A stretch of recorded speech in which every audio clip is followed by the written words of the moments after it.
మోసం చేసేందుకు రకరకాల విధానాలు. మొన్న ఈ మధ్యన హైదరాబాద్లో సాఫ్ట్వేర్ కంపెనీ అని చెప్పేసి అందరినీ డిపాజిట్లు కడితే వడ్డీ కూడా ఇస్తాం 8-9% అంటే అటు ఉద్యోగాలు ఇటు డబ్బులు వస్తాయి అనుకుని పెట్టారు.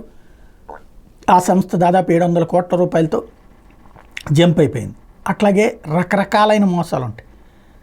అనంతపురం కర్ణాటక బోర్డర్స్లో గాడిదల పేరుతో కూడా మోసం చేశారు. ఒక్కొక్కళ్ళకంట ₹1,00,000 పెట్టుబడి పెడితే మీకు గాడిద ఇస్తాం, ఆ గాడిదని పెంచి పాలు తీసుకొచ్చి మాకే అమ్మితే లీటర్ 2,500,000 కొంటాం అన్నప్పుడు గాడిద పాలు ఏంటి, 2,500,000 ఏంటి, ఎవరు కొంటారు, ఎట్లా లాభం వస్తుంది అని ఆలోచించారా అంటే ఎవరు ఆలోచించలేదు.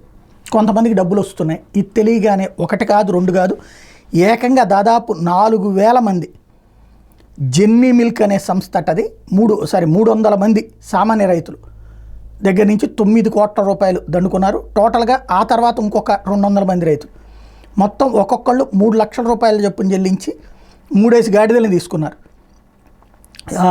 ఈ తర్వాతన ఇందులో ఒక రైతుకు అనుమానం వచ్చింది.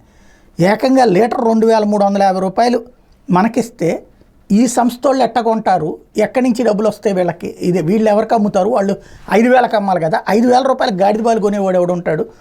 అందులో ఉన్నటువంటి ఆ రైతుకు వచ్చినటువంటి అనుమానం వేరే చోట్ల చూస్తే 300-500 రేంజ్లో పలుకుతుంటే ఇక్కడ ఇంత రేట్ ఎందుకు అన్నటువంటి పాయింట్ని బేస్ చేసి వచ్చిన అనుమానంతో అధికారులకు సమాచారం అందిస్తే అక్కడ ఉన్నటువంటి జిల్లా యంత్రాంగం వాళ్ళు వెళ్ళి విజయనగర జిల్లా ప్రణాళిక సంచాలకుడు మనోహర్ నేతృత్వంలో అధికారులు వెళ్ళి విచారిస్తే అదొక ఫేక్ అని తేలింది.